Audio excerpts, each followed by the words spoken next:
Hi guys, అందరికీ నమస్తే. మనం చేసిన వీడియోస్కి చాలా కామెంట్స్ వస్తున్నాయి అనమాట.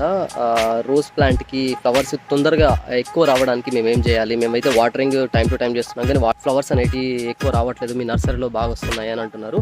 దానికి ఏం కావాలో నేను ఒక చిన్న టిప్ చెప్తాను, చూడండి.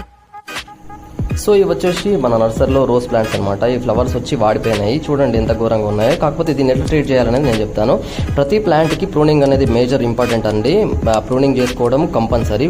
చేసుకున్న తర్వాత ఫర్టిలైజర్ అనేది వేసుకోవాలి. ఫర్టిలైజర్ ఏదంటే NPK 2020 అనమాట. ఇది వేసుకున్న తర్వాత చూడండి, ఆఫ్టర్ 10 days ఎట్లా ఉండేటి ఎట్లా గ్రీన్గా అయిపోయాయో చూడండి. ఇప్పుడిప్పుడే ఫ్లవర్స్ అనేది స్టార్ట్ అయింది. ఆఫ్టర్ 20 days చూడండి ఎలా అయిపోతాయో, మొత్తం గుత్తులుగా ఫ్లవర్స్ అనేవి వచ్చేసినాయి అనమాట.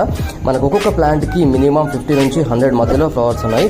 సో ఇలాంటి మెయిన్ కంటెంట్ కోసం మా ఛానల్ని వెంటనే సబ్స్క్రైబ్ చేసుకోండి, లైక్ చేయడం మర్చిపోకండి.